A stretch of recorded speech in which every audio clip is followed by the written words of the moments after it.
परब्रह्म पुरुषोत्तम भगवान श्री स्वामी नारायण सन 1781 के 3 अप्रैल के दिन उत्तर भारत में अयोध्या के निकट स्थित छपिया गांव में प्रकट हुए।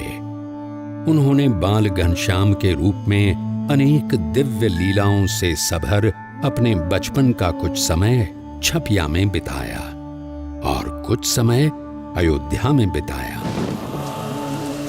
और एक दिन अनंत जीवों के कल्याण हेतु यात्रा करने के लिए उन्होंने रूप धारण किया नीलकंठ वर्णी का।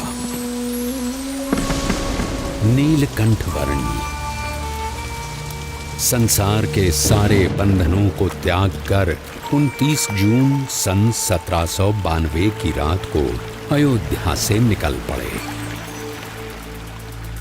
जीव प्राणी मात्र के कल्याण के लिए शुरू हुई उनकी इस अद्वितीय कल्याण यात्रा के प्रथम लगभग 4 महीनों में उन्होंने अयोध्या से अमरपुर, नैमिषारण्य, बरेली, नारदवन, हरिद्वार, श्रीपुर, गुप्तकाशी, त्रियोगी नारायण और गौरी कुंड आदि स्थानों से होते हुए केदारनाथ की यात्रा की। केदारनाथ से सीधे बद्रीनाथ जाने का अति विकट रास्ता पार करके उन्होंने बद्रीनाथ की यात्रा की और शीत ऋतु में बद्रीनाथ से ज्योतिर्मठ होते हुए नीलकंठ वर्णी मानसरोवर की ओर बढ़ चले।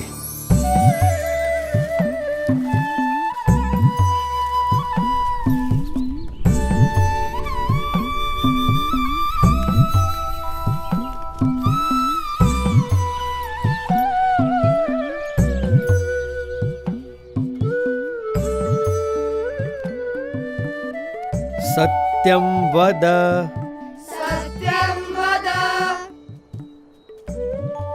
धर्मं चर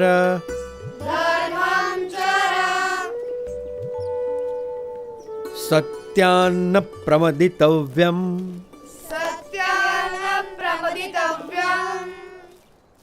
धर्मान्न प्रमदितव्यम्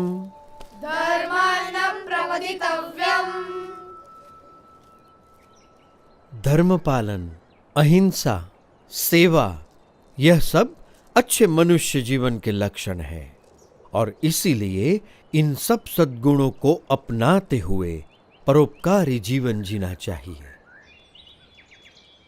उसी में मनुष्य जीवन की सार्थकता है।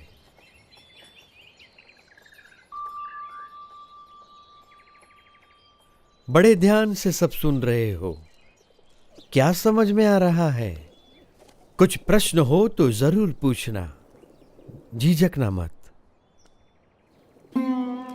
निस्वार्थ सेवा भावना और सदाचार में कोई बुराई नहीं है, पर केवल सत्वगुणी प्रवृत्तियों से ही जिया गया जीवन परम कल्याण के लिए पर्याप्त है। जन्म से लेकर मृत्यु तक यदि केवल इन सब में ही जीवन व्यतीत हो तो स्वयं का कल्याण कैसे होगा?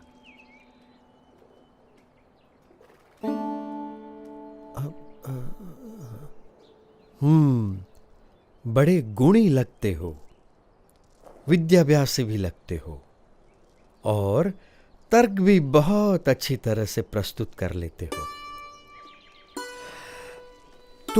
तो आप ही बताओ, आपका क्या विचार है? मनुष्य को कैसा जीवन जीना चाहिए? ऐसा जीवन जो उस उच्चतम विद्या को पाने के लिए जिया गया हो, जिसे जानने के बाद और कुछ भी जानना बाकी न रह जाए। पर ऐसी कौन सी विद्या है? ब्रह्म विद्या,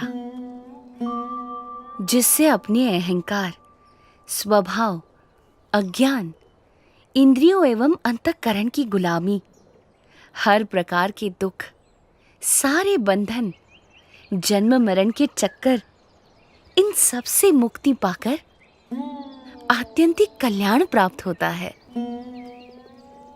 पर केवल स्वयं के कल्याण के लिए जिया गया जीवन स्वार्थ सिद्धि का पर्याय बनकर ही नहीं रह जाएगा।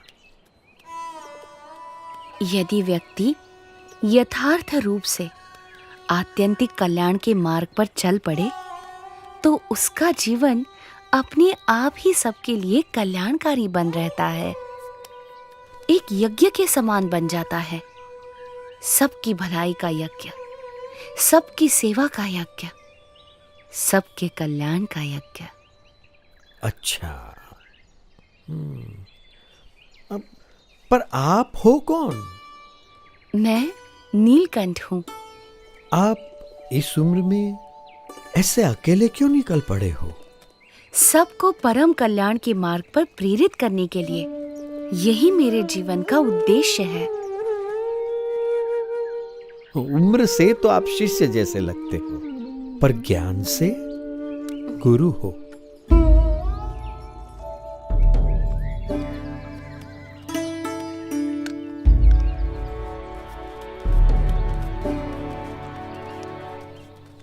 प्रणाम।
जन्म मनुष्य का दुर्लभ जानी, जो जन मुक्ति चाहवे।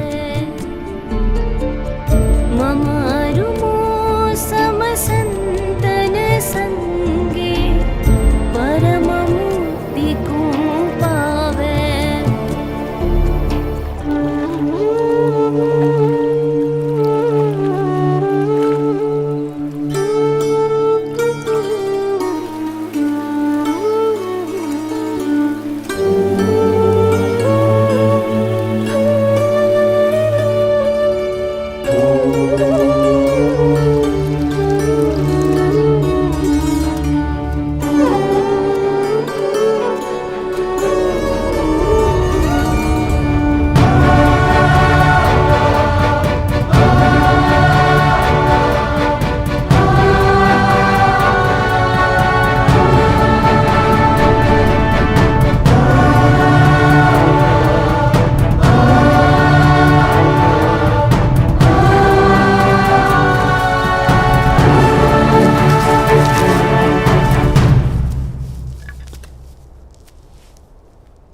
मानसरोवर जाते हुए रास्ते में नीलकंठ वर्णी पुण्यवंत तपोभूमि बद्रीवन में आए। वहां असाधारण तपश्चर्या करने का संकल्प लेकर